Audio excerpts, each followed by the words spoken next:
Hey guys, just a quick introduction. So the video that you're about to watch is going to be very long and very in-depth because macOS is very difficult to use. So I apologize for the long video. I tried to make it as quickly as I possibly could, but there's a lot of small things that you need to do in order to make the server work properly.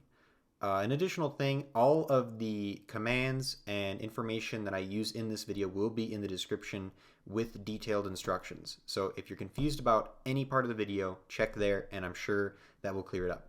Thank you guys for watching. Hey guys, Monty Pizzle here. Today I'm going to make a video that has been requested quite a few times, and that is how to actually make a Minecraft server and forward your ports so that you can actually have your friends join. So, in addition to that, I'm also going to be taking a look at an issue that's only on Mac and Linux devices. I'm going to leave a link to a video that I actually discovered this from, but he doesn't have a lot of views on it, so I want him to get some credit for it.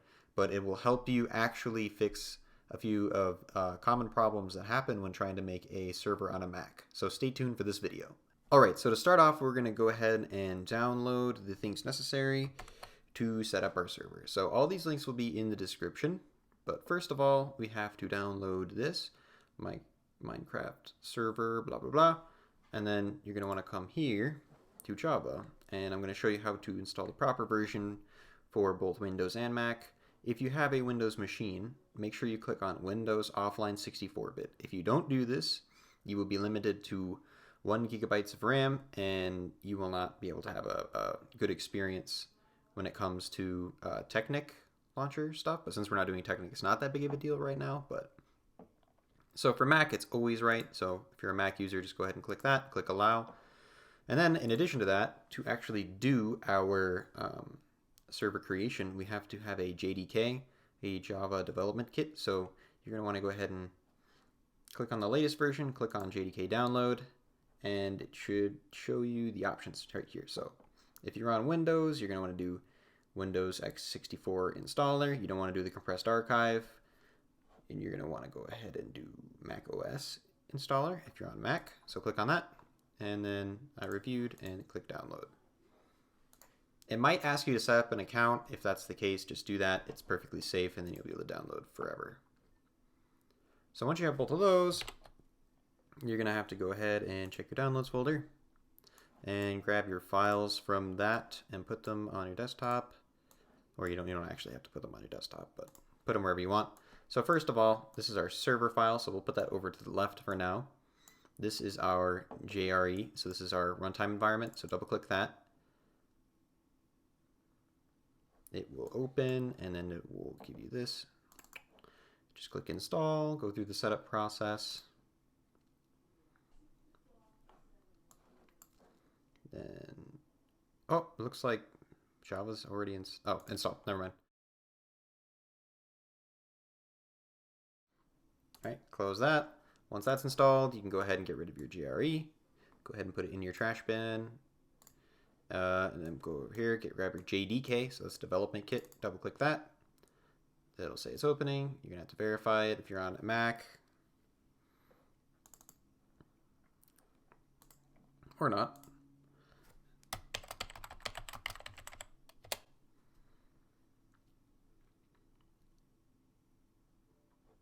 All right, now both of those are installed. Make sure you install both of these because if you don't, it is not going to work. Go ahead and get rid of both of these as well. Oop. Okay, so now we have our server.jar. So go ahead and make a new folder on the desktop and rename it something easy. Like since this is a vanilla Minecraft server, I'm just going to do vanilla. Because if you name it something that's 2, it's going to just be more difficult for starting the server. So pop that in there and go ahead and double click on it. It will populate this folder with other folders, such as the world folder and the whitelist folder, all that kind of stuff, so you can actually run it. Oh, did it run? Oh, so if that happens, you're just going to have to go to System Preferences, go to Security and Privacy, and click Open anyway, and then hit Open. Now it should populate the folder, and it's going to give you this little file here, eula.txt. Right click it, open textedit, and change it to true. And then go ahead and hit save. And now when you open it again, it should fill it up completely with all the right files. So actually the EULA is where we have our problem. If you're going to open the server with a external command like a run.command or a batch file, I'm not sure if this happens on Windows, but it will not let you open it because it says you do not have proper permissions. I will give you an example, but while this is setting up, go ahead and right click, and actually for this you get to go to text edit. Go ahead and make a new text document to, there is no, oh, new document. And go ahead and make it plain text. And then you're just going to want to go ahead and go to the Minecraft download page again. So this one, grab this command right here, copy it, go back to our text document, paste it. And this works for both Mac and Windows, so you can do both of them this way. This is just a Java command. Some people think that this is unique to Mac, but it's actually not. So basically, all we have to do is stop the server, come over here, and you're going to want to paste your command in here, and you notice that this right here is different from our file name in here. So we want them to be the exact same name. So we want to change this to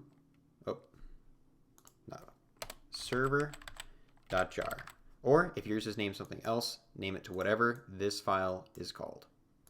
So once you've done that, come over here, find out how much RAM you have. I suggest dedicating 4 gigabytes in this case. So just type in 4G, which stands for 4 gigabytes, after the Xmx and the Xms. So now this should be pretty much fully set up. So go ahead and hit Command Save. Go ahead and name it launch.command. And we're going to save it to the desktop for now and hit Save. And there it is right there. So go ahead and put that inside of your vanilla folder. And we're going to go to our next portion. So first of all, try to click it. And it's going to say you cannot because you don't have access to it. So the first way to fix that, you have to go down to Terminal. And if you don't have that open, just search where we search textedit for Terminal. And it'll be this program right here. So you're going to want to go to your home folder, which is this. And you're going to have to go ahead and change the directory to your desktop vanilla folder. So you're going to have to do cd, and then you're going to have to do users, your username here. I'll leave this command in the description. And it should take us to vanilla. So now it says Mac Pro vanilla. So we're going to have to go ahead and type in chmod, go ahead and do +x, and then the name of the file that you made. Mine is named launch.command. And now you should have permission to open it. Let's give that a try. So now it says something different. So now it says error, unable to access jar file. So that means that it can't find this file right here. So to fix that, you have to come into here. You have to open with textedit. And then you have to come over here and type in the exact same thing that we typed in here. You're going to want to do users. In my case, it's admin. And then desktop, then vanilla, then another slash, and then server.jar. I have mine set to GUI. This is just a little white window that pops up. If you don't want that there, type in no GUI. I personally don't want it there, so I'm going to get rid of that. So close that again. Now it should give us a different error. So this is the major problem. Failed to load eula.txt. This will not occur if you are on a Windows machine, as far as I know. But on Mac, there is a very simple way to fix this, but it's very confusing if you don't think of it. So basically, we're going to go ahead and do cd and then tilde, which will take us back to our home page. And then we're going to do pwd. So make sure that you're in admin, then do ls-l. So now you're going to notice right here, we have another eula.txt. And if you go ahead and do, if you vi that, or actually we'll just go ahead and cat it, you'll notice that it says false, which is weird because we just edited this one and it says true. So what we have to do is do vim eula.txt. So this is a command line text editor. You're going to want to hit I to enter input mode. It will say insert right here. Tap 1 over, change this from false to true. Go ahead and hit escape, then hit shift ZZ. Now, if you notice, when we go back to our CD users, admin, desktop, vanilla, we can now do /launch.command, and it will open this file. You don't have to do /, but it will now open this file, and your server will start. So that's very, very difficult to figure out on your own. So I'm going to leave that link in the description to the original video. It is only for Linux, but I figured since macOS is a Unix-based operating system, the same issue would happen here, and sure enough, that was the case. So go ahead and leave him a like and give him some love because that was definitely a big help. So from this point forward, I'm going to transfer to the port forwarding section. Okay, so to forward your ports, you're going to go ahead and open up a browser of your choice. Any browser should work. Go ahead and type in 192.168.1.1, hit enter, and it's going to take you to a login page. Go ahead and type in admin and password. So these are the default username and password for Netgear routers. So if it isn't this, then somebody must have changed it. So you'll have to look for whoever changed it. So also for this IP address, 192.168.1.1, it will be different depending on what brand router you have. So it won't always work. So make sure you look that up if you have troubles.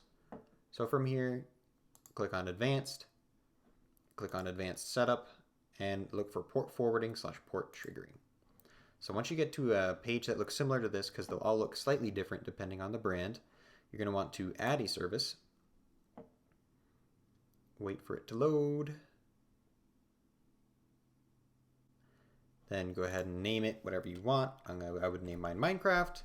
Then in the starting port, type in 25565. In the ending port, type in 25565. So then make sure you choose the IP address that you're using. For this situation, I'm going to be using the Mac Pro. So click on that, and then you hit apply.